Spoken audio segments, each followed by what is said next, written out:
Salam, hər vaxtınız xeyir olsun. Bu videomuzda bugün keçirilmiş olan birinci qruplar üçün blok imtahanı suallarının izahını verəcəm. Bu kitabça variantı D variantıdır. İzaha keçmədən öncə, əgər onlayn dərslərimizə qoşulmaq istəyirsinizsə, ekranda görsənən əlaqə nömrəsi ilə əlaqə saxlaya bilərsiniz. Gəlin keçək testimizin izahına. Bir nömrəli sualda nə deyir? B-in həndəs silsiləsində B-in üzərinə gələk 10, B-in üstə gələk 11, B-in üstə gələk 12. 64 vurulsun 3 üzərində 3n olarsa B13'ü tapın. Həndəsi silsilədə belə bir şey var ki, verilmiş hədlər bir-birinin ardınca gələrsə, məsələn, baxın, bu n üstə gələk 10'dur, digəri n üstə gələk 11'dir, digəri n üstə gələk 12'dir, bir-birini izləyir. Bir-birinin ardınca gəldikləri zaman ortada duranın kvadratı b-in üstə gələk 11'in kvadratı kənardakıların hasilinə bərabərdir. Yəni b-in üstə gələk 12 ilə b-in üzərinə gəlinsin onun hasilindən ibarətdir. Ona görə mən nə edəcəm? B-in üstə gələk 10 ilə b-in üstə gələk 12'nin əvəzinə, bu ikisinin əvəzinə yazacağam nə? B-in üstə gələk 11'in kvadratı. Zaten burada bir dənəsi var idi. B-in üstə gələk 11 onsuz da var idi. Bu ikisinin də əvəzinə bunu yazacağam. B-in üstə gələk 11'in kvadratı bərabərdir 64 vurulsun 3 üzərində 3n. İndi bax, burada bir dənə var, 2 dənə burada toplam nə qədər elədi? 3 dənə. Oldu B-in üstə gələk 11'in kubu bərabərdir. İndi burada nə edəcəm? 64 nəyin kubudur? 4'ün kubudur. Burada da 3 üzərində 3n verilibdir. Riyaziyyatda belə bir işlemlər eləyə bilərik, əməllər eləyə bilərik. Diqqətlə qulaq asın. Burada mən hər ikisində 3 olduğu üçün 3'ü 1 üstündə yaza bilərəm. Yaxşı, bunu eləməyə haqqım var. Bu 3'lər yuxarıdan gedəcək. Oldu B-in üzərinə gələk 11 bərabərdir 4 vurulsun 3 üzərində n-ə. Sualda bizdən nə istəyir? Sualda bizdən B13'ü istəyir. O zaman mən burada n-in yerinə 13 olması üçün 2 qoysam olarmı? N-in yerinə 2 yazsam 2'nin üzərinə 11 gələndə 13 eləyəcək. B13 bərabərdir. N-in yerinə 2 yazsam 3'ün kvadratı 9, 4'ü də dəyər 36. Düzgün cavabımız olacaq B variantı. 2 nömrəli suala baxaq. A-nın hansı qiymətində ifadəsinin qiyməti hər zaman mənfi qiymət alır deyir. Bu tip suallar çox düşən suallardan biridir. Hər zaman mənfi qiymət alması üçün gərək x kvadratının önü mənfi ola. Yəni A-mız 0'dan kiçik ola mənfi olmalıdır. İkinci bir hərəkətimiz diskriminant da 0'dan kiçik olmalıdır. Ona görə biz A-mız mənfi olduğunu bilirik mütləq şəkildə. Diskriminantımızı hesablayaq. Diskriminant B kvadratı çıxaq 4AC deməkdir. B-miz burada A-2'dir. A-2'nin kvadratı çıxılsın 4AC 4. A-mız A. C-miz isə -2,25. Bu mötərizəni açsaq, A-nın kvadratı çıxaq 4A üzərinə gələk 4. Üzərinə gələk 4A-nı vuranda 2,25'ə nə qədər eləyər? 10 edər. Daha doğrusu 9 edər. Üzərinə gələk 9A bərabərdir. Daha doğrusu nə yazmışıq? Kiçikdir 0'dan. Niyə kiçik 0 yazmalıyam? Çünki bayaq dediyim kimi qayda odur ki, ifadənin qiyməti hər zaman mənfi olması üçün diskriminant 0'dan kiçik olmalıdır. Oldu A-nın kvadratı üzərinə gələk 9A-dan 4A-nı çıxanda 5A, üzərinə gələk 4, kiçikdir 0'dan. Köklər hasilimiz vuran zaman 4 eləsin, toplayanda -5 eləsin. O hansı ədədlərdir? -4 ilə -1 ədədlərdir. Bunları ədəd oxunda qeyd eləsək, -4'ü də qeyd edirəm, -1'i də qeyd edirəm. İşarə təyin eləməliyəm. Mənim bərabərsizliyimə baxdığım zaman qarşısı müsbət olduğu üçün müsbət, müsbət bizə 0'dan kiçik, yəni mənfi yerlər lazım olduğundan cavabımız -4 ilə -1. Düzgün cavab A variantı. 3 nömrəli sualda deyir ki, yük avtomobili A məntəqəsindəki ambardan götürdüyü malları ABCD düzbucaqlısının perimetri üzrə hərəkət edərək B və CD məntəqələrinə paylayıb ambara qayıtdı və cəmi 420 km yol qət edilib. AB məsafəsinin BC məsafəsinə nisbətini 3-4 kimi qeyd ediliblər. Avtomobil hər məntəqədə yüklənib bir hissəsini boşaltdığı üçün növbəti məntəqəyə qədər ki, yolun əvvəlkindən 15 km çox olduğunu sürətlə gedibmiş. Avtomobil B-dən C-yə falan filan. Ya başdan yazaq. Çünki belə oxuduğumuz zaman heç nə anlamaq olmur. Deməli, avtomobilimiz A-dan başlayaraq yükünü boşalda gedirmiş məntəqələrə.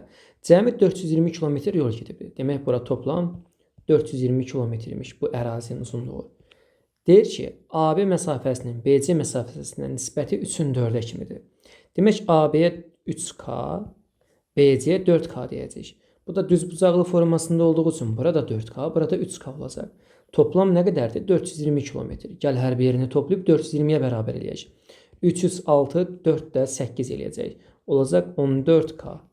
Düzdürmü? 14K bərabərdir 420-yə. Buradan K-nı tapsaq 420-ni 14-ə böləcəyik. Bu da nə qədər eləyəcək? 30 eləməlidir. Düzdürmü? Bəli. K 30-dursa 30-u 4-ə vuranda bura 120, 33-ə vuranda bura 90, burada 90, burada 120. Bunlar nədir tapdıqlarımız? Kilometr. Yəni bu hissələrin uzunluğu, bu yolların uzunluğudur. Biz bunu tapdıq. Bizə deyir ki, B-dən C-yə 2 saata gedib avtomobil. Avtomobil B-dən C-yə 2 saata gedib. Buradan avtomobil 120 kilometr məsafədə olan bir ərazini T bərabər 2 saata gedirsə, yolumuz da 120-dirsə, sürətimizi tapa bilərikmi? Bəli, tapa bilərik. Sürətimiz burada nədir? 120-ni V bərabərdir, S bərabərdir VT düsturuna görə. Biz sürəti tapanda S bölək T-dən istifadə edirik. 120-ni 2-yə bölürük 60. Demək, bizim buradakı sürətimiz 60-dır. Şərtdə də deyir ki, avtomobil hər məntəqədə yüklənib bir hissəsini boşaltdığı üçün, avtomobil yüngülləşdiyi üçün əvvəlkindən 15 km daha sürətli gedibmiş. Demək, hər yolda daha sürətli gedir. Yəni, indi 60 gedibsə, hər növbəti məntəqədə 15 km daha artıq gedir. Məsələn, artıq C-dən D-yə 60 km sürətlə yox, 60 üzərinə gələk 15 daha gedir. Olur 75 km sürətlə. Burada isə nə olur? V bərabər artıq 75-in üzərinə 15 gəlirəm. Burada da 90 km sürətlə gedib. İndi bizdə burada sürətimiz var. Sualda nə deyir bizdən? Deyir ki, D məntəqəsindən A-ya qədər nə qədər vaxta gedibmiş? D-dən A-ya qədər yolumuz var? Var. Yolumuz 120 km. S bərabər 120 km. Sürətimiz var? Var. 90 km saat sürətlə gedib. Zamanı tapanda yolu bölərik. S bölək V-dən. Yolumuz 120-dir. Bunu da 90-a böləndə nə qədər eləyər? 10 tam bölünmədiyi üçün belə yazaq da 12 bölək 9 qalacaq. Amma bizə bəxtəvərik ki, variantlarda dəqiqə ilə veriblər. Biz tapdığımız saatdır. Bunu dəqiqəyə çöndərmək üçün 1 saatımız 60 dəqiqə olduğundan 60-a vuraram. Deməli, bunlar 3-ə ixtisar gedər. 3-ə ixtisar gedər 20 qalar, 3 qalar. Bunlar da gedər 4 qalar. Cavabımız 80 dəqiqə olar. Düzgün cavab D variantı. 4 nömrəli suala gəlin bir yerdə baxaq. Hüdudlanmış fiqurun sahəsi soruşulur.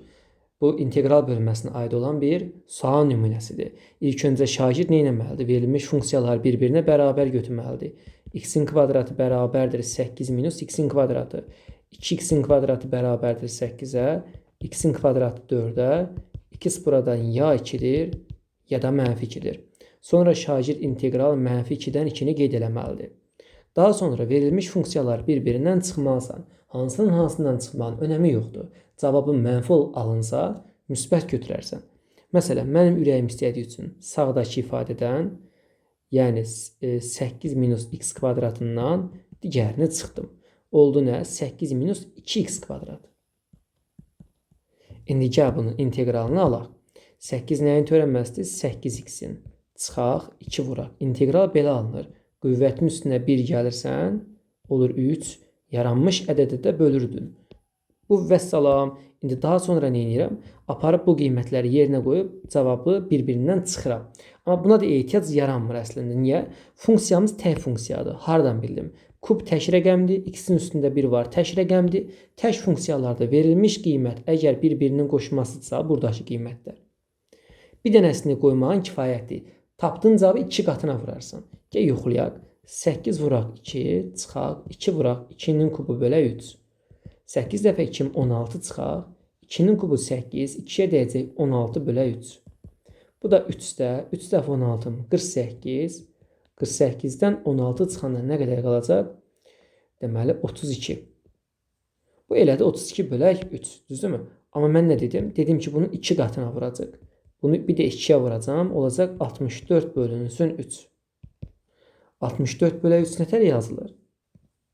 64-ü 3-ə böləndə, yəni 63 bölünür. 21 tam 3-də 1. Düzgün cavabımız B variantı. 5 nömrəli sualda deyir ki, ikiyüzlü bucağın müxtəlif üzlərində yerləşən A və B nöqtələrindən onun tilinə qədər olan AC və BC məsafələri üçün AC, BC, AB-yə bərabərlik verilibdir. İkiyüzlü bucağın qiyməti bizdən soruşulur. İkiyüzlü bucaqla dair sualdır, çox asan bir sualdır. Burada ikiyüzlü bucağı çəkdik. Tərəflər üzərində A ilə B nöqtələri qeyd elədik. Tilimizdə C olsun. Bizə deyir ki, AC və BC məsafələri üçün AC BC-yə bərabər imiş. Burada bir dənə nöqtə götürək, burada bir nöqtə götürək. A-dan C-yə qədər olan məsafə, bu məsafə bərabərdir. B-dən C-yə qədər olan məsafə, bu məsafəyə, bir də A ilə B-nin də məsafəsi eyni imiş deyir. Bunları birləşdirsək, bunlar da bərabərdir. Burada nə oldu?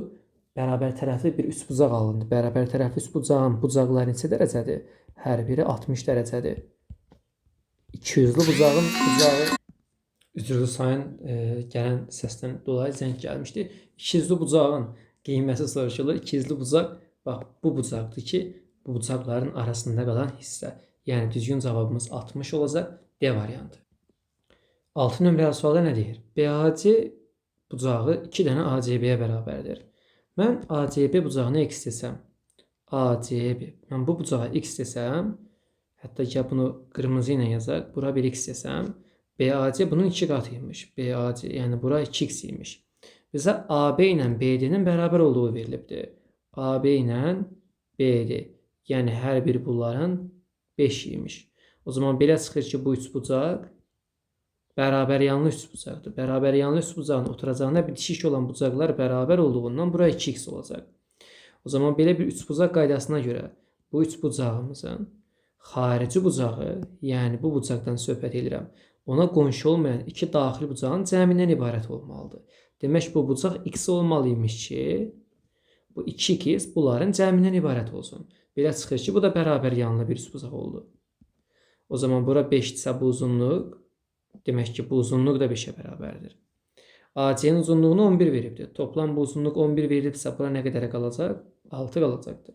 Bizə ABC üçbucağının sahəsi soruşulur. ABC, ümumi üçbucağın sahəsi soruşulur. Düzdürmü? Gəl biz belə eləyək, bu üçbucağın sahəsini tapaq. Buradakı üçbucağın sahəsini necə taparam? Tərəfə hündürü çəkərəm. S bərabərdir A vur H bölü 2 düsturundan istifadə edəcəm. 6-nı yarıya böləcəm 3-3. Niyə? Bərabər yanlı üçbucaqda təpədən çəkilən hündürlük həm median, həm tönbüləndir. Düzbucaqlı üçbucaqda Pifaqor teoreminə görə, qaydamıza görə 3 buradırsa, 5 buradırsa, bura nə qədər olurdu? 4 olurdu. Hündürlüyümüz 4-dür. 4. Tərəfimizin uzunluğu nə qədərdir? 6 bölü 2. Bu deyəcək neçə? 12. Demək ki, mənim bu sahəm 12-dir. Obşi bu sahə 12-dir. Burada nə qədər idi? 6. İndi bax, 6-nın qarşısındakı sahə 12-dirsə, yəni 6-nı 2-yə vurublar. 5-in qarşısındakı üçbucağın sahəsi nə qədər olar? Bildin? 6-nın qarşısındakı sahə verilibsə, 5-in də qarşısındakı sahə onun 2 qatı olacaq. 6-nı 2-yə vuranda 12-dirsə, 5-i də 2-yə vuranda 10 etməlidir. Deməli, bu sahə 10 elədi. Bu sahədə 12 elədi. Toplam sahəm nə qədər elədi? 22 elədi. Düzgün cavabımız C variantı. Deməli, 7 nömrəli suala baxaq. B ilə C vektorunu toplamaq bizdən soruşulur. Gəl B ilə C-ni ilk öncə toplayaq. 2 ilə 1-i toplasaq 3 edər.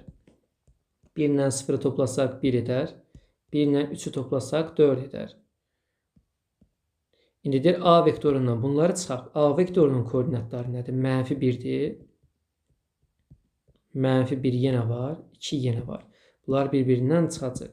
Mənfi 1-dən 3-ü çıxanda mənfi 4. Mənfi 1-dən 1-i çıxanda mənfi 2.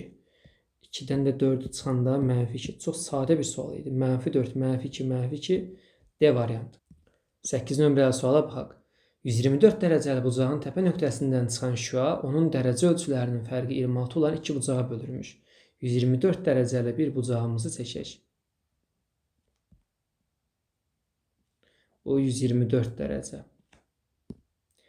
Bunun təpəsindən çıxan bir şüa onun dərəcə ölçülərinin fərqi 26 olan iki bucağa bölür. O zaman belə bir şey deyə bilərik mi? Bura x olsun. Burada olsun x üzərinə gələ 26. Bax, bir-birindən çıxsa x-lər gedər 26 qalar. Dərəcə ölçülərinin fərqi 26 eləyər. O zaman böyük bucağın bizdən soruşur. Bunların toplam cəmi 124 eləməlidir. Yəni 2x üzərinə gələ 26 124 isə 2x'imiz buradan 124-dən 26 çıxacaq. 98 edər, x də buradan 49 edər. X-in qiymətini tapdım. Bizdən soruşur ki, böyük bucağın qiymətini tap. 49-un üzərinə 26 gələndə 75 dərəcə düzgün cavabımız C variantı. Gəlin baxaq növbəti suala, 9 nömrəli suala. Bizə deyir ki, qarşılıqlı sadə ədədlər olan A və B natural ədədləri üçün əkobun qiyməti 126-dır. Qarşılıqlı sadə ədədlərin əkobu onların hasilinə bərabərdir. Yəni A vuraq B 126 edər. Bizdən bunların cəminin 23 olduğu verilibdir. Kvadratlar cəmini soruşur. Kvadratlar cəminin asılımı var. Müxtəsər vurma düsturuna görə A üzərinə gələk B-nin mötərizə kvadratı çıxılsın 2 dənə AB. Buradan A ilə B-nin cəmi 23-dür. 23-ün kvadratı çıxaq 2 vuraq 126. 23-ün kvadratı nə qədər eləyər? 529 edər. Çıxaq 2 dəfə 126, 2 dəfə 6, 12, 2 dəfə 2, 4, 5 eləyəcək bir yadda. 252-ni də çıxarıq. 7 buradan qalar, 7 buradan qalar. Deməli 277. Düzgün cavabımız B variantı. 10 nömrəli suala gəlin bir yerdə baxaq. SABC piramidasının bütün yan tilləri oturacaq müstəvisi ilə 60 dərəcəli bucaq əmələ gətirir. SA-nı 8 veribdir. Uzunluğunu piramidanın oturacağı bərabər yanlı düz bucaqlı üst bucaqdır. Həcmi bizdən soruşulur. İlk öncə mən piramidamın şəklini çəkəcəm. Sən məcbur deyilsən bu formada çəkəsən, amma mən belə çəkirəm. Bir dəqiqə. Belə olsa daha Allaha xoş gedir. Həm də bizə. Tam belə deyil. Bunların şəkillərin önəmi varmı müəllim? Önəmi belə var ki, daha asan tapılır, daha tez tapılır şəkil düzgün çəkəndə. Məsələn, mənim çəkdiyim şəkil çox da yaxşı bir şəkil olmadı. Və azca qalıb sizi çox yormayacağım. Bir dəqiqə, vəssalam. Necə belə eləyək? Buradan bir dənə hündürlük qaldıraq, yəni piramidanın tili olsun. Bunları buradan birləşdirək. Bu bizim S təpə nöqtəmiz. Bura A olsun, bura B olsun, burada C olsun. İndi bax, diqqətlə qulaq as. Bizə deyir ki, SA-nın uzunluğu 8 cm-dir. Bu uzunluq 8 cm-ə bərabərdir. Bütün tilləri oturacaq müstəvisi ilə 60 dərəcəli bucaq əmələ gətirir. Bu 60 dərəcəli bucaq necə əmələ gətirir bu tillər? Gəl sənə göstərir. Buradan bir dənə hündürlük endirirsən mütləq şəkildə. Buradan bir dənə hündürlük endirdin. Bunu buradan birləşdirəndə, bax burada 60 dərəcədir. Buradan birləşdirəndə, bax bu ikisinin arası burada 60 dərəcədir. Tamam mı? Bu hündürlük endirdim. Diqqətlə qulaq as. O zaman bu 90 dərəcədirsə, bura 60 dərəcədirsə, bizim burada yaratdığımız düz bucaqlı üç bucağın, bax, bu bucaq neçə dərəcə olacaq? Bu bucaq 30 dərəcə olacaq. 30 dərəcə qarşısında duran kateti betonusun yarısı olduğundan 8-in yarısı 4 olar. 60 dərəcə qarşısında duran katet isə digər katetin kök 3 qatı olduğundan 4-ün kök 3 qatı, bura 4 kök 3 olacaq. Bu 4 kök 3 olan nədir? Bizim hündürlüyümüz. Hündürlüyümüz 4 kök 3-dür. İndicə belə bir şey deyim sənə. Bu 4 nəyin qiymətidir? Mən təpədən bir dənə hündürlük endirmişəm ha. Bu hündürlük hara gedib çıxıbdır? Yadda saxla. Mərkəzi endirdiyin hündürlük. Əgər sən buranı bitişdirmisənsə, yəni buradan bir hündürlük endirmisən, okey. Əgər sən buradan endirdiyin hündürlüyü tillə birləşdirmisənsə, bu uzunluq xaricinə çəkilmiş çevrənin radiusudur. Bu düz bucaqlı üst bucağımızın xaricinə çəkilmiş çevrənin radiusudur. Bax, şəkillə çəkəcəm, daha rahat da elə gözündə görsənəcək. İndi bura 4-dürsə, düz bucaqlı üst bucaqda xaricinə çəkilmiş çevrənin radiusu Hipotenusun yarısıdır. Demək ki, bizim hipotenusumuzun deməli uzunluğu nə qədər olacaq? 8 olacaq. Bizim hipotenusumuz 8-dir. Hipotenusumuz 8-dirsə, bu da düzbucaqlı bir üçbucaqdırsa əgər, demək ki, yan tərəflərim nə qədər olmalıdır? Bərabər yanlı bir düzbucaqlı üçbucaq olduğundan, bura x-dirsə, burada x-dirsə, Pifaqor teoremini tətbiq eləsək, x-in kvadratı üzərinə elə x-in kvadratı 64-ə, 2x-in kvadratı 64-ə, x-in kvadratı 32-yə, x də buradan 4 kök altında 2 edər. Demək, bizim yan tərəflər 4 kök 2-dir. Həcmi soruşurdu məndən. Həcmin düsturu 3/1 s oturacaq vurulsun h deməkdir. Oturacağın sahəsini necə taparacam? Oturacağın sahəsi katetlərin hasilinin yarısıdır. 3/1 vuraq, sahəni tapıram indi. 4 kök 2-ni bu 4 kök 2-yə vurub yarıya bölürəm. Vururam hündürlüyümə. Hündürlüyüm nə qədərdir? 4 kök 3. Deməli, burada 4 kök 2-ni 4 kök 2-yə vuranda 32 eləyər. 32 ilə 2 gedəcək, 16 qalacaq. 16-nı 4-ə vuranda 64 kök 3 bölək 3 düzgün cavabımız, yəni A variantı. Gəlin baxaq 11 nömrəli muazzam suallardan birinə. Burada nə edəcəm? Pi üzərinə gələk 3x verilibdir bizə. Bunun bir çox yolu var. Yollarından birini deyirəm, sadəcə diqqətlə qulaq as. Deməli, 180-in üzərinə gəlilən zaman bir dənə koordinat ox çəkim. Bura 180 dərəcədir. 180 dərəcəni açdığımız üçün kosinus sol tərəfdə həmən bu rübdə mənfi cavab alır. Mənfi cavab aldığına görə olur 2, mənfi 2, kosinus adı dəyişmir, 3x bərabərdir kosinus 3x-ə. Sağa göndərsəm bu ifadəni, burada heç nə qalmayacağından 0 bərabərdir. Kosinus 3x-in üzərinə 2 kosinus 3x gələcəm. Bu da nə qədər eləyəcək? 3 dənə kosinus 3x bərabərdir 0-a. Bu hasilin 0 olması üçün demək bizim kosinus 3x-imiz 0-a bərabərdir. Kosinus 3x 0-a bərabərdir. Kosinus 0-ı nə zaman alır? Bu xüsusi hallardan biri idi. Kosinus 0-ı sinusun 1 və mənfi 1 aldığı yerlərdə alır. Yəni 90 dərəcədə alır, yəni pi bölək 2-də alır və 180 dərəcə sonra 1 də alır. Yəni pi k-da 1 də alır. Hər tərəfi 3-ə bölsəm, pi bölək 6, üzərinə gələk pi k bölək 3 olacaq. Düzgün cavabımız pi bölək 6 üstə gələk pi k bölək 3. Ay mənim burada pi-ən bölək 3 veriblər, fərqi yoxdur. Düzgün cavab D variantıdır. 12 nömrəli suala baxaq. Funksiyasının təyin oblasına daxil olan tam ədədlər çoxluğunun bütün 3 elementli çoxluqlarının sayını soruşur bizdən. Təyin oblasının tapılması üçün loqaritmanı bilmək lazımdır ki, bu hissələr müsbət olmalıdır. Yəni x minus 2 0-dan böyük olmalıdır, x 2-dən də böyük olmalıdır. Digər tərəfdən 8 çıxaq x böyük olmalıdır 0-dan, x də kiçik olmalıdır 8-dən. Cavabımız 2 ilə 8 arasında olacaq. 2 ilə 8 arasında nə qədər ədəd var? Toplam 8 çıxaq 2 çıxaq 1. Bu da nə qədər eləyəcək? 6, 5 dənə ədəd var. Toplam bu arada 5 dənə ədəd var. Bu çoxluğun bütün 3 elementli çoxluqların sayını soruşur.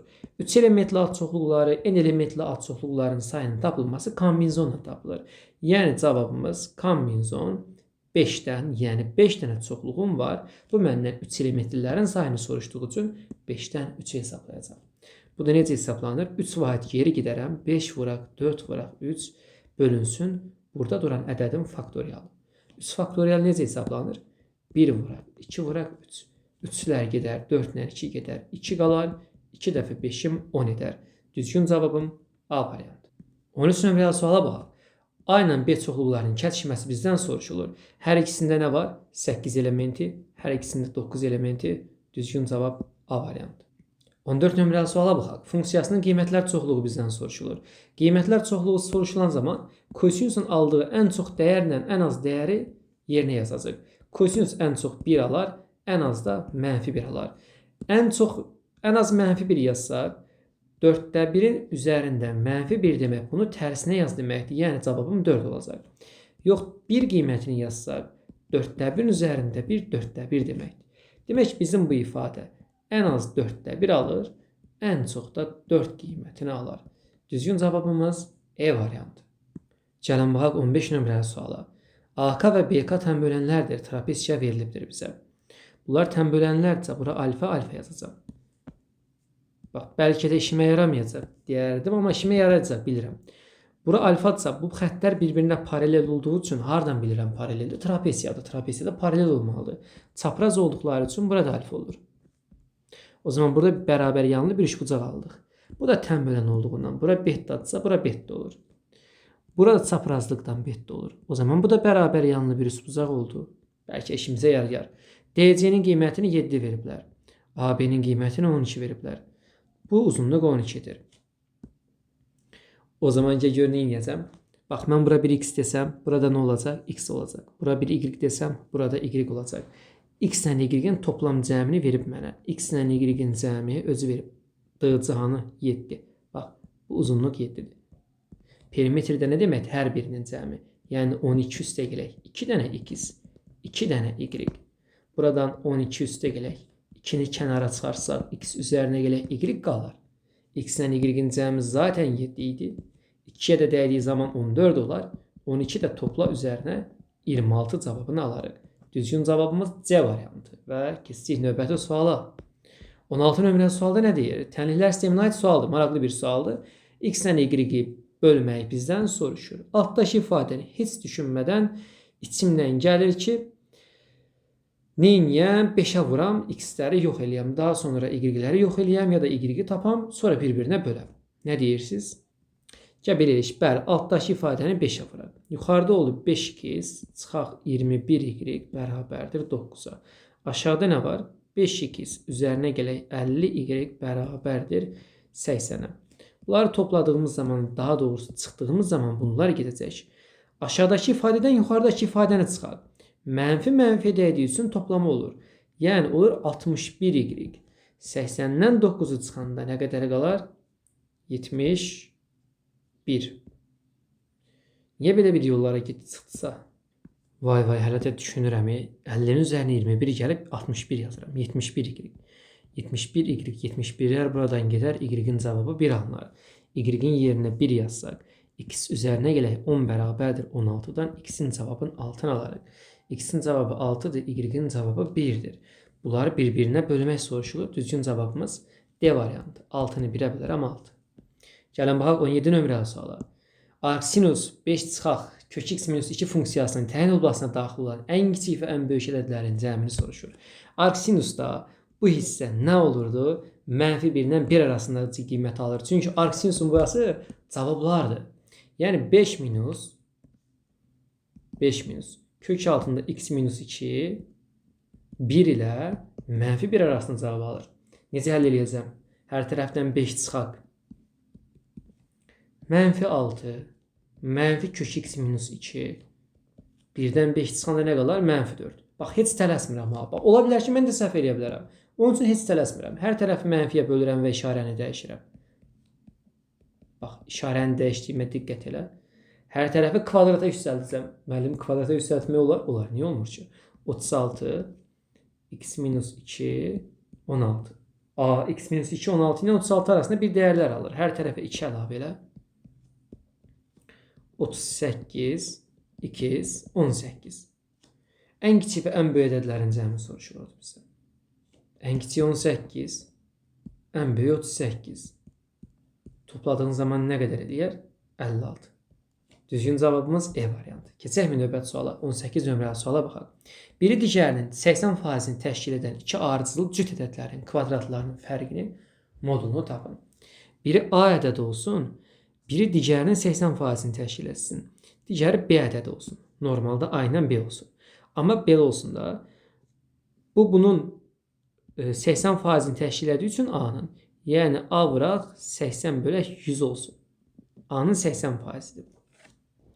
Və iki ardıcıl cüt ədəddir. İki ardıcıl cüt ədəddir. Bunların kvadratlar fərqinin modulu soruşulur. Bizcə belə eləyək işte. Bunların kvadratlar fərqinin modulu istəyirsə, yəni məndən B kvadratı çıxaq A kvadratının modulunu istəyir. Bunu müxtəsər vurma düsturuna görə atsam, B çıxaq A, B üzərinə gələk A. Zaten bu ədədlər ardıcıl cüt ədədlər olduğu üçün ardıcıl cüt ədədlər arasında fərq 2 vahiddir. Demək ki, bu 2 eləyir onsuz da. Bizə bunların cəmi qalır. İndi bax, biri o birisinin 80%-ni təşkil edirsə, biri məsələn A-dırsa, hətta belə deyim, birini X-dir, birisi də 80% olduğu üçün, yəni %80, bu da ixtisar gedər 0.8 qalarmı? 0.8 X-dir. Bunların fərqi nə qədər imiş? 2 imiş. Çünki ardıcıl cüt ədədlərdir axı. O zaman X-dən 0.8 X çıxanda nə qədər qalar? Qalar 0.2X bərabərdir 2-yə.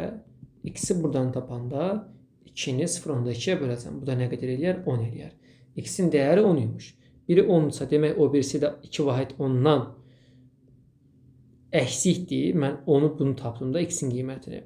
O birisi də 10-a vuranda 8 eləyəcək. Demək biri 10, biri 8-dir. Kvadratlar fərqinin modulu heç buna ehtiyac da qalmadı.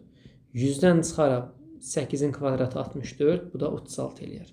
Düzgün cavab C variantı. Modul nəyə verilmişdi? Modul yəni hansından çıxmanın önəmi yoxdur. Onun üçün mən gah ondan bundan çıxdım.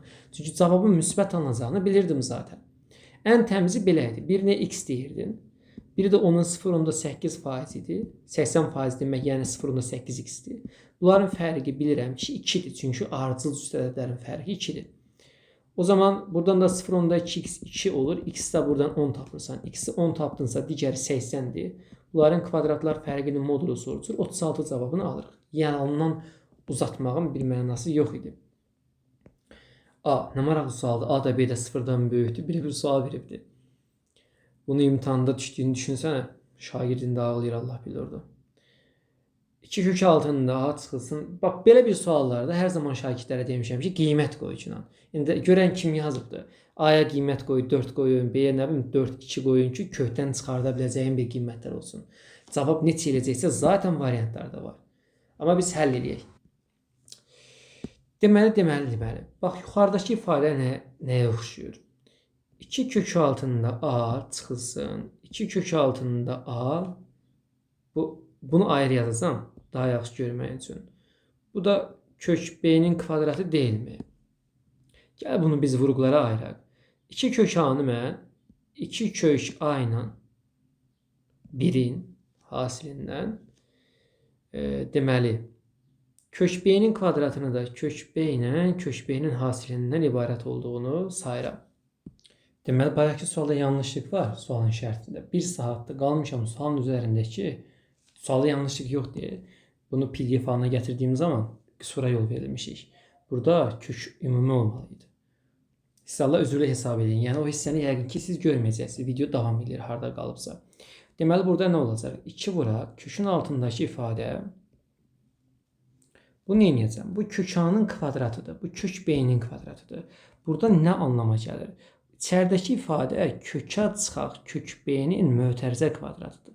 Bax, birincinin kvadratı A, kök B-nin kvadratı B, çıxaq birinci ilə ikincinin hasili 2 qat. Bölünsün. Aşağıda olan isə kök A üstə gələk kök B-nin mötərizə kvadratıdır. İndi kvadratlar cüt dərəcədən kökün altında modulda çıxar. Yəni bunlar getdi bu dərəcələr. Burada 2 modulda kök A çıxaq kök B qalar. Aşağıdakı ifadədə gedəcək modulda kök A üzərinə gələk kök B qalacaq. Sadəcə toplama olduğu üçün müsbət olacağından bu moduldan çıxar. Amma gəl buna baxaq. A B-dən böyük olduğu üçün A B-dən böyük olduğunu bəli elə bu da müsbət çıxar. Yəni olduğu kimi çıxdı. Üzərinə gələk bu vurulsun. Kök A üstə gələk kök B-də 4 kök B. İndi nə oldu? Məxrəci olduğu kimi yazıram. Kök A üzərinə gələk kök B. 2 kök A çıxaq 2 kök B üzərinə gələk 4 kök B. 4 kök B-dən 2 kök B-ni çıxanda nə qədər qalır? 2 kök A üzərinə gələk 2 kök B. Bölək kök A üstə gələk kök B. 2 mötərizə kənarına çıxartdığımız zaman kök A üstə gələk kök B-lər gedəcək və cavabımız 2 qalacaq. Düzgün cavab C variantı. Gəlin baxaq 20 nömrəli suala. Funksiyanın ən kiçik qiyməti 4-ə bərabər olar. A parametrinin hansı qiymətində deyə sual bizə verilibdir. Funksiyanın ən kiçik qiyməti 4 olsun. Bunun üçün ən gözəl yollardan biri törəmədir. Əgər şagird törəməni tapıb, bax, törəməni tapıb 0-a bərabər edərsə, törəməni 0-a çevirən qiymət, deməli, daha doğrusu belə isə, törəməni tapaq, Kəbinənin törəməsini tapaq, yoxsa dedikcə alınmayacaq, yadda da qalmayacaq. Törəməsi necə tapılır? X-in törəməsi 1 edər. 1 üzərinə gələk. Y üzərində ifadənin törəməsi özü edər. Bir də surətdəki, yəni qüvvətdəki ifadənin törəməsinə vurmalıyıq. A-nın törəməsi olmaz. Sərbəst ədəd olduğu üçün törəməsi 0-dır. Mənfi X-in törəməsi də -1-dir. Törəməni tapıb 0-a bərabər edirəm. Diqqətlə qulaq as. 1 mənfi dəyər çıxaq Y üzərində A çıxaq 2 0-a bərabərdir. Sağa göndərsə ifadəni Y üzərində A çıxaq X. Y üzərində nə 1 ola bilər? Y üzərində 0 1 ola bilər. Hər şeyin üstü 0 1-dir. Demək A çıxaq X 0-dır. X də buradan A-dır. A, törəməni 0-a çevirən qiymət A-dır. İndi bu bizim ən kiçik qiymətə çevirənimizdir. İndi bu A-nı aparıb burada yerinə yazacaq. Cavabı 4-ə bərabər eləyəcək. Yaxşı. X-imizin qiyməti A-dır. Deməli, X-in yerinə artıq A yazacağam. Olacaq belə. X olacaq yerinə A yazsaq, A üzərinə gələk. Y üzərində A çıxaq A bərabərdir 4-ə. Buradan A üzərinə gələk. A-dan A çıxanda 0. Hər şeyin üstü 0 1 eləyər 4-ə. A da buradan 3-ə bərabərdir. Düzgün cavabımız B bəndi. Gəlin baxaq 21 nömrəli suala. Burada kök altında loqaritma 2 əsasdan 2 çıxaq 8x verilib də burada. Mən bunu belə yaza bilərəm. Loqaritma 2 əsasdan 8 üzərinə gələk. Loqaritma 2 əsasdan x. Zaten toplayan zaman bunlar vurulub 8x edər. Üzərinə gələk 5 0-a bərabərdir. 2 əsasdan 8-in cavabı nə edər? 8 2-nin kubu olduğu üçün 2-lər gedər 3 qalar. Loqaritma kök 2 əsasdan x-ə kök altında olana bir dənə t deyirəm. T çıxaq bu 3 oldu. Bu da bunu kvadrata yüksəlsək nə olar? Loqaritma 2 əsasdan x t-nin kvadratı olar. O zaman bu t-nin kvadratıdır. Yəni t çıxılsın 3 üzərinə gələk t-nin kvadratı üzərinə gələk 5 0-a bərabərdir. Mötərizəni açsaq mənfi t-nin kvadratı üzərinə gələk t çıxaq 3 üstə gələk 5 0.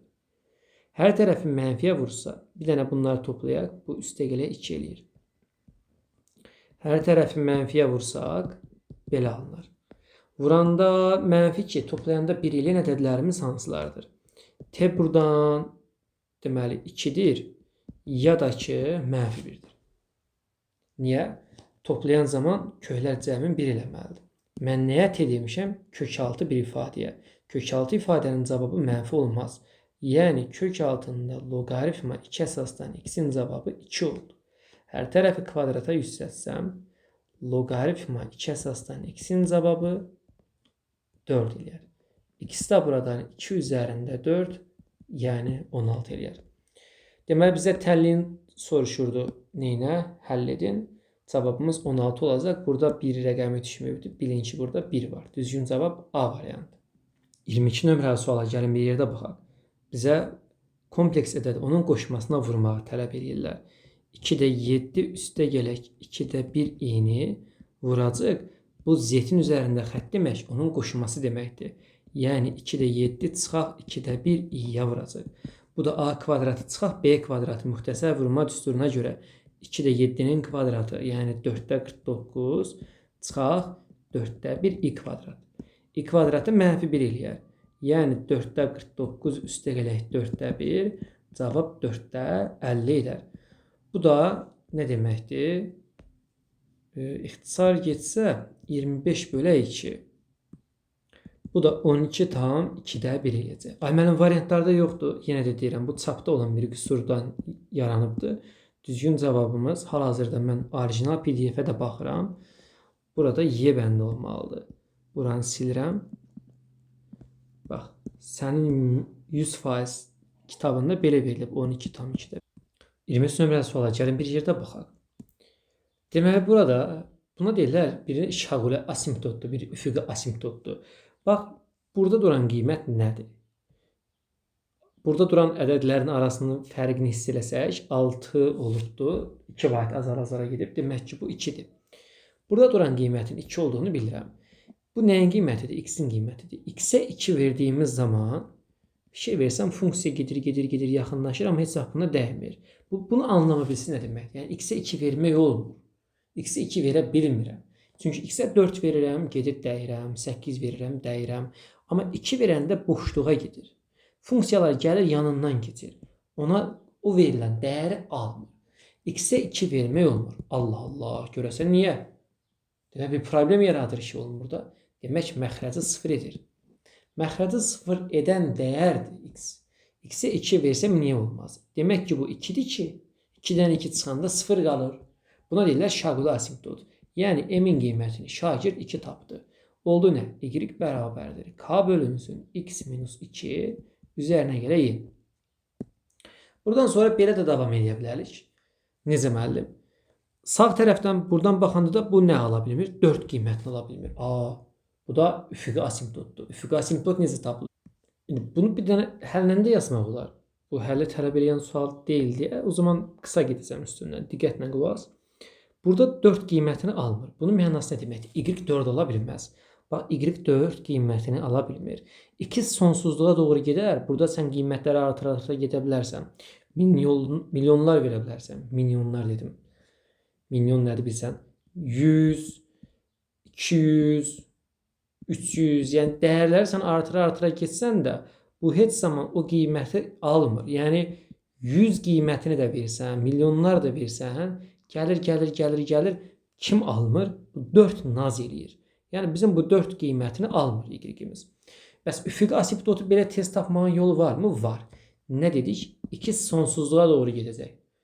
Ya sonsuzluğa doğru gedəndə görək cavabımız nə olur? Sən limit kesmirsən, limiti də buna görə kesmirsən. Sonsuzluğa doğru gedən zaman sonsuzluğu ədəd x-in yerinə sonsuzluq qoy. Sonsuzluqdan 2 çıxanda yenə sonsuzluq qalır. Bir ədədi sonsuzluğa böləndə 0 eləyir. 0-ın üstünə n gələndə n eləyir. Bu bizim üfüqi asimptotun tapılmağıdır. Yenə deyirəm, x sonsuzluğa gedəndə limit x sonsuzluğa gedəndə bizim cavabımız 4 alınıb. Demək ki, bax buradan da bax. Buradan da sonsuzluğa gedəndə, buradan da sonsuzluğa gedəndə cavab 4 alınır. 4 alınırsa sonsuzluğu yerinə qoyduq. Bura 0 elədi. 0-ın üstə n gələndə n bərabərdir 4 oldu. Demək n-imizin cavabı 4-dür. Bu qədər sadə yəni. N-in cavabının 4 olduğunu tapmışam. Bir dənə qaldı K-nın cavabını tapmaq. K-nı da necə tapacaq?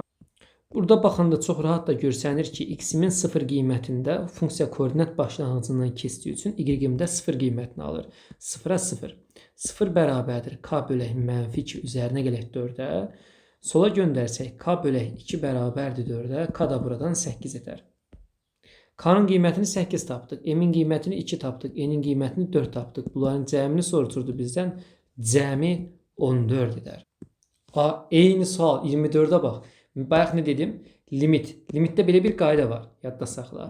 Limitdə məxrəcdəki dəyişənin qüvvəti surətdəkinin qüvvətindən çox olduğu zaman cavab 0 olur. Bax, olayı tut. İndi bax. Burada x var, burada x yoxdur. O zaman cavab 0-dır. X sonsuzluğa doğru gedərsə. Bax, x-in kvadratı x var. Cavab yenə 0-dır. X-in kubu x-in kvadratı. Yenə cavab 0-dır. İndi buna bax. Bizim bu sualda limit mən yazdım. Yazdım ki, limit x gedərsə sonsuzluğa. Bizə verib x minus, indi m2 tapmışdıq. Burada k üstə gələk n. Burada x var. Burada x yoxdur. X olmadığına görə demək bir dənə x var. Yəni burada x üstü 0 var da, elə bir ki, azdır. Bunun qüvvəti 1-dir, çoxdur. Məxrəcdəkinin qüvvəti surətdəkinin qüvvətindən çox olduğu üçün bunun limiti 0 edir. Ona görə mən buna baxdım, cavabı 4 elədim. İndi buna bax. Burada cavab 0 olub. Demək ki, surətdəkinin qüvvəti məxrəcdəkinin qüvvətindən kiçik olmalıdır. Mənim burada x kvadrat var, burada da var. Demək ki, bunlar olmamalı idi. Niyə? Olmasın ki, bax, bunlar olmasa idi, hal-hazırda cavab 0 eləyir. O zaman bunların olmaması üçün nə lazımdır? Demək ki, bunlar bir-birinin əksi olmalıdır. Yəni, bunun əmsalları, məsələn, bu 7-dirsə, bu mənfi 7 olmalıdır ki, 7x kvadratı ilə mənfi 7x kvadratı 0 eləsin. O zaman belə eləyək. Bu ifadəni, bax, a kvadratı çıxaq, 2a çıxaq 3-ü bərabər edirəm mənfi A kvadratı çıxaq 3A-ya. Niyə mənfisinə? Çünki əksi eləsin ki, cavab 0 eləsin. Bu mötərizəni açacaq indi birazdan. Ya Allah, mənfi A-nın kvadratı çıxaq, daha doğrusu üstə gələk 3A. Sola göndərsək 2 dənə A kvadratı. Çıxaq 5A. Çıxaq 3 0-a bərabərdir. Bunu vurğulara ayırsaq. 2A ilə A-dan 3 ilə 1-dən ibarətdir. Elə qrup qoşmalıyıq ki, səliqəli bir şeylər alınsın. Bəlkə bunu 3-ü bura, 1-i bura yazaq. Yox, 1-in bura, 1-in bura yazaq. Bunu da mənfi verək. Nə etmək istəyirəm? Vurğulara ayırıram. Çapraz vurub toplayanda ortadakı alınsın. 2A-nı 3-ə vuranda mənfi 6A üzərinə gələk A, mənfi 5A. Bəli, alındı. Demək mənim vurğularım oldu nə? 2A üstə gələk 1, yan-yana oxunur. A minus 3 0-a bərabərdir. Buradan A-nı tapanda A-mız 3, buradan A-nı tapanda mənfi 0.5 edər. Məndən nəyə soruşur sualda? A-nın hansı qiymətində? İndi biz bunun hansını götürəcəyik? Variantlarda bizə 3 qiymətini verdikləri üçün düzgün cavabımız B variantı olacaq. Gəlin baxaq 25 nömrəli suala. Bizə deyir ki, BDC ilə BCD 150 dərəcəymiş toplamları. BDC haradır? BDC. Bura bir alfa desək. BCD haradır? BCD. Burada bir beta desək. Bunların cəmi 150 dərəcə. Alfa toplam beta 150. A o zaman təpə bucağına nə qədər qalar? 180-ə tamam olması üçün demək ki, bura 30 dərəcədir. Bizə deyir ki, BAC ilə, yəni bura x desək. ACB-nin cəmini tapın. ACB-nin. Burada bir y desək, yəni bizdən x toplam,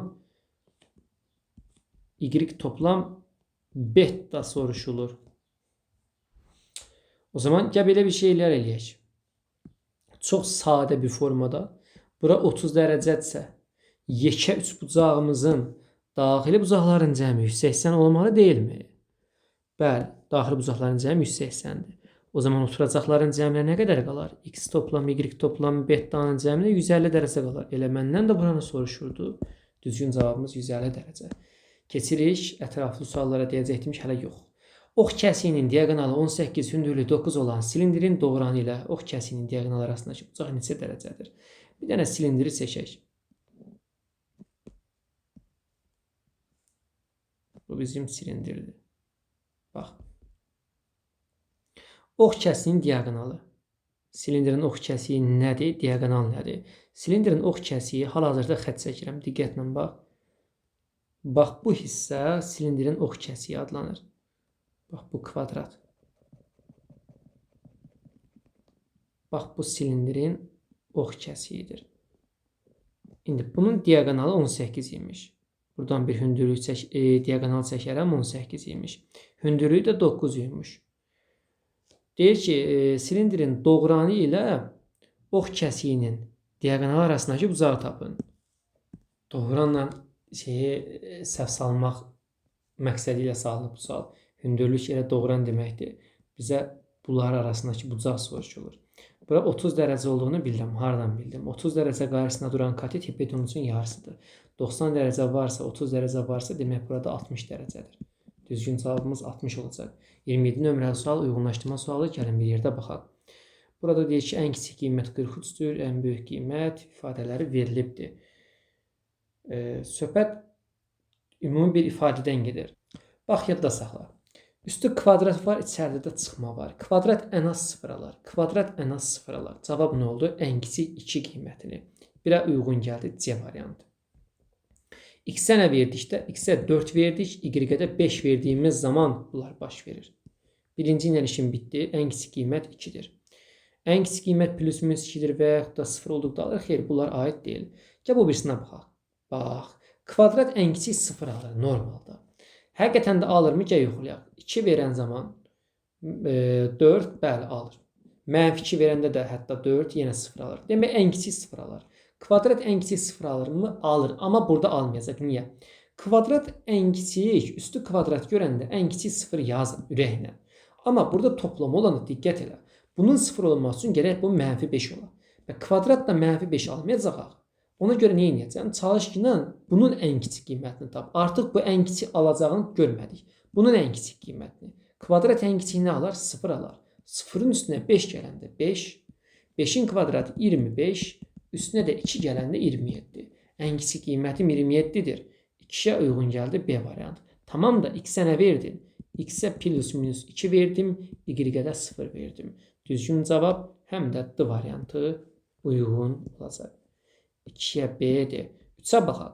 Yenə də deyirəm, kvadrat en kiçik 0 verəsən kvadratın. Çünki burada toplama var. X'e 0 qiymətini verdim. Bu oldu 16. Üstə gələk. Y kvadratına da 0 verdim. Yəni Y'e de 0 verdim. Bu da oldu 25. Toplam 2 olan da nə qədər olacaq? Deməli 31 üzərinə gələk 2 də 33 edər. Səhv hesabladım, üzr istəyirəm. Yox, 43 edəcək. Bəli. 43 edəcək. En kiçik qiymətimiz 43. 3'e uygun gəldi A variantı. X'e 0, Y'e 0 verdiğim zaman. Düzgün cevabım bu formada olur. Gəl baxaq. Ətraflı suallarımız. Burada ətraflı sual yoxdur ki heç. Yəni siyasət sayılı tipli suallar var da birinci qrupda. Hündürlüğü 20 cm olan silindir formalı qab yarısına qədər maye ilə doldurulmuş və içərisinə uzunluğu qabın hündürlüyünə bərabər olan nazik çubuq yerləşdirilmişdir. Bir də oxuyaq. Hündürlüğü 20 cm olan silindir formalı qabın hündürlüyü 20 cm imiş. Bu silindir formalı qab yarısına qədər maye ilə doldurulubdur və içərisinə uzunluğu qabın hündürlüyünə bərabər olan nazik çubuq yerləşdirilmişdir. Çubuğun deyir ki, bir ucu alt oturacaq çevrəsi üzərində, həqiqətən də buradadır. Digəri də uc isə qabın yan divar üzərində. Qabın yan divar üzərində, tamam, bunu da burada gördüm. Və üst oturacaqdan 4 cm məsafədədir. Demək ki, bu çubuq buradan 4 cm məsafədədir. O zaman alta nə qədər qalacaq? 16 cm. Çubuğun maye daxilində qalan hissəsinin uzunluğunu tapın. Çox qəşəng suallardan biridir. Bax, indi bu uzunluq 16'dır, düzümü? Uzunluq 16'dır. Əgər çubuqla hündürlüğü 20 cm olan silindir formalı qab yarısına qədər maye ilə doldurulubdur. İçərisində nəsə deyilmişdi. Deyir ki, çubuğun uzunluğu burada verilmişdi. Hündürlüyünə bərabər olan nazik çubuq. Uzunluğu qabın hündürlüyünə. Qabın hündürlüyü 20 cm idi. Demək çubuğumuz da 20 cm idi. Düzdür? Sonra nə deyir? Çubuğun maye daxilində qalan hissəsinin uzunluğunu tap. Çubuğun maye daxilində. Mayemiz buradır. Bizdən bu hissənin uzunluğunu soruşur. O zaman mən burada düzbucaqlı üçbucağa fikir ver. Bu uzunluq 20'dir. Bu uzunluq 16'dır. Pifagor teoreminə görə bu alt hissəni tapa bilərəm. Tapa bilərəm. 20 nə deməkdir? 4 vuraq 5. 16 nə deməkdir? 4 vuraq 4. 4'lər olduğu üçün bu da 4 vur 3, yəni 12 eləyər. Nəysə, sən bunu tutaq ki, Pifagorla tapdın. Tamam müəllim, ben bu uzunluğu necə tapacağım? Buradan vurulan uzunluğu. Bax, mənə diqqətlə buradan bitişdirdim. Sualda belə bir nüansı demişdik. Qabın yarısı maye ilə dolubdur. Qabın tamamı 20 cm idi axı. 20'nin yarısına qədər 10 eləyər. Demək ki, bu uzunluq 10'dur, bu uzunluq da 6'dır. Bu da mənim işimə yarayar. Artıq buradan oxşarlıqla, çox asanlıqla yazmaq olar. Necə yəni oxşarlıqla müəllim? Bax, bu da düzbucaqlı üçbucaq. Bura bir x desən, balaca düzbucaqlı üçbucaqda oturacağın. Mənə bura lazım olduğu üçün heç bura girməyəkdir. Onu da bir dəqiqə. Böyük düzbucaqlı üçbucaqda hipotenusumun uzunluğu, yəni 20'nin balaca düzbucaqlı üçbucaqda hipotenusuma nisbəti, x-ə nisbəti bərabərdir. Böyük düzbucaqlı üçbucaqda yan tərəfimin 16'nın, balaca düzbucaqlı üçbucaqda yan tərəfimə nisbəti, yəni 6'ya nisbəti. Buradan ixtisarlarımızı aparaq. Deməli, 4'ə bölünər 5 qalar, 4'ə bölünər 4 qalar. Buradan 4x bərabərdir 5 dəfə 6'm 30'a, x də bərabər 30 bölək 4 olar. Bu deyiləcək 7,5. Demək, bu uzunluq 7,5'ə bərabərdirsə, tamamı da 20 olduğuna görə 20'dən 7,5'i çıxaram. Cavabım nə qalar? 12,5. Gəlin baxaq 29 nömrəli suala. Koordinat müstəvisində ixtiyari üçü bir düz xətt üzərində olmayan 10 nöqtə verilmişdir. Təpələri bu nöqtələrdə olan bütün mümkün üçbucaqlardan biri təsadüfi seçilir. Təpələri bu nöqtələrdə olan üçbucaqlardan biri seçilir. Həmin üçbucağın hər üç təpəsinin müxtəlif rüblərdə yerləşməsi ehtimalını tapın. Çox qəşəng suallardan biridir. Toplam nə qədər nöqtəmiz var? 1, 2, 3, 4, 5, 6, 7, 8, 9, 10. Üçbucaq yaradacağım üçün 10 dənə nöqtədən 3-ünü seçirəm. Kombinezon ondan 3. Mənə deyir ki, hərəsi bir təpədə olsun. Həmin üçbucağın 3 təpəsinin müxtəlif rüblərdə yerləşsin. Müxtəlif rüblərdə yerləşməyini istəyir. Yəni bir təpəni buradan seçmisənsə, o birisini buradan seçməklə. O zaman necə eləyəcəm? Bax, müxtəlif təpələrdə olduğu üçün mən nə edəcəm? Bura birinci rüb, bura ikinci rüb, bura 3, burada 4. Bax, birinci rübdən seçəcəm, ikinci təpəni ikinci rübdən seçəcəm, üçüncü üçbucağın təpəsində üçüncü rübdən seçəcəm. Ya da birinci rübdən seçəcəm, üçüncü rübdən seçəcəm, bir də dördüncü rübdən seçəcəm. Ya da 2-dən seçəcəm, 3-dən seçəcəm, bir də 4-cü rübdən seçəcəm. Başqası varmı? 4 üst 1 desəm var, 1 2 3 desəm var, 1 3 4 desəm də var. O zaman gəlin seçək. Birinci rübdən bir ilk öncə buna aid olan yazaq da bu tərəfdən yazıram, yer olmadığı üçün. Bax, birinci rübdə nə qədər nöqtəm var? 4 dənə. 4 dənə nöqtədən birini seçdim. İkinci rübdə 2 dənə nöqtədən birini seçdim. Sonra burada 3 dənə nöqtəm. Üçüncü rübdə nə qədər nöqtəm? 3 dənəymiş. 3 dənə nöqtədən də birini seçdim. Bu neçə elədi? 4 vur 2 vur 3, 4 dəfə 2 6, 18 bu elədi. Ya da hər və ya deyirəmsə toplayıram. 1 3 4-dən seçəcəm. 4 dənəsindən birini seçirəm. Birinci rüb getdi. Üçüncü rübdən bir dənəsini seçməliyəm. Yenə 3 dənədən birini seçirəm. Sonra 4-cü rübdən seçmək artıq tələb olunur. Bunları saymışdım. 4-də də zaten bir dənə var. Bir dənədən biri. 4 dəfə 3-üm 12 də bu edər. Ya da ikinci rübdən seçməliyəm. İkinci rübdə nə qədər var? 2 dənə. 2 dənədən birini seçirəm. İkinci rüb getdi. Üçüncü rübə baxaq. Üçüncü rübdə 3 dənə var. 3 dənədən birini seçirəm. Üçüncü rübdə getdi. Dördüncü rübdə bir dənə var. Bir dənədən birini seçirəm. Bu da 6 elədi. Toplam bunların hamısı nə qədər eləyər? 12-dən 18, 30, 36. Toplam 36 dənə var. Buna salamat hesablamayın. Bax 4 dəfə 2 8, 8 dəfə 3 24 eləyir. Sonra 4 dəfə 3 12, bu da düzdür. Sonra deməli bir dənə də qaldı. Bunlardan 4 dənə rübüm varsa 4 dənə də hal var. Bu da birisi hansı haldır? Biri də qaldı. Bunlar gedib zaten. Bir də bu hal. Birinci rübdən, ikinci rübdən, bir də 4. Bax bunu yazmamışıq. Bax 1 2 4. Bəli, birinci, ikinci, dördüncü rübdən də seçək. Birinci rübdən 4 dənə. 4 dənədən birini seçirəm. Sonra ikinci rübdən bunlar getdi. İkinci rübdən 2 dənə. 2 dənədən birini seçirəm. Dördüncü rübdə bir dənə, bir dənədən birini seçirəm. Bu da 8 eləyər. Bəli, bunlar hamısını toplayaq, səhv eləməyək. Hamısını toplayanı da 50 edər. Surətə yazdıq 50-ni. Kombinezon 10-dan 3 necə hesablanır? 10 vuraq, 9 vuraq, 8 bölək 3 faktorial. Yəni 2 vuraq 3. Bunlar gedər 4, 3, 120 qalar. Məxrəc 120 surət əldir. Bunlar ixtisar gedər 12-də 5 qalar. Deməli, elə cavabımızı ya bu formada da saxlaya bilərsən, istəyirsənsə də bölüb, nə bilim, qarışıq kəsillə, nə bilim, sadə formada da yaza bilərsən. Cavabımız elə 12-də 5-dir. Ətraflı sual olduğu üçün narahat olmaqla. Gəl baxaq sonuncu sualımıza, 30 nömrəli suala. Mərkəzi O nöqtəsində olan çevrəyə onun xaricində götürülmüş C nöqtəsindən CA və CY kəsənlər çəkilmişdir. CD AO-ya bərabər imiş. Tamam. CD AO-ya bərabərdir. Bizə deyir ki, ACY-nin ACY bucağı haradır? ACE bucağı 3-də 1-idir. Yəni belə deyək də, buna bir x desək, çapraz vursaq, 3 dənə ACY-nin bir dənə AOE-yə bərabər olduğunu isbat edildir. Bura 3x deyək, burada x. Düzdür mü? Bəli. Bura x-dirsə, buranın 3x olduğunu isbat eləməyi bizdən soruşur. O zaman gəl biz belə yazaq.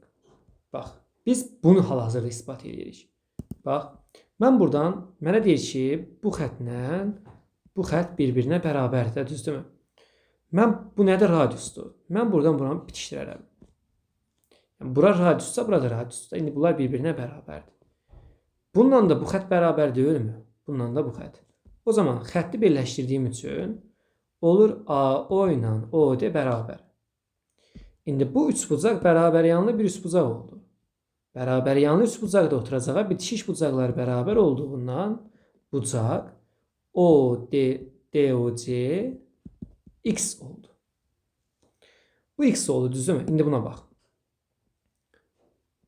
Bu bucağımız bu üç bucağın xarici bucağı olduğundan bucaq ODY bərabər olur. Ona qonşu olmayan iki daxil bucağın cəmindən olduğu üçün 2x-ə. Bura ona qonşu olmayan ikisinin cəmindən ibarət 2x. Bu da radius olduğundan, bu da radius olduğundan, bu da bərabər yanlı olduğundan bu da 2x olar. Və nəhayət buradan anlaşılır ki, bucaq OED də 2x imiş. Daha bunları silsəm, həqiqətən də görsənir ki, bucaq AOE bərabərdir bucaq OEC ilə bucaq OCD-nin cəmindən. Yəni yenə də üç bucağın xarici bucağı ona qonşu olmayan ikisi bucağın cəmindən bir cəminə bərabərdir. Yəni 3x 2x-dən x-in cəmindən ibarət olduğu üçün isbat olundu. Burada sadəcə sözlərlə də qeyd olunmalıdır ki, üç bucağın xarici bucağı olduğu üçün ona qonşu olmayan iki daxili bucağın cəminə bərabərdir. Ümumi olaraq sınağa baxdığımız zaman məncə ikinci qruplardan asan idi. İnşallah ümidvaram yaxşı yazmısınız. Fikirlərinizi rəylərdə bölüşərsiniz. Sizcə imtahan çətin idi, yoxsa asan idi? Sağ olun, salamat qalın. Ekranda görsənən nömrələrlə də əlaqə saxlayaraq onlayn dərsimizə də qoşula bilərsiniz. Sağ olun, salamat qalın.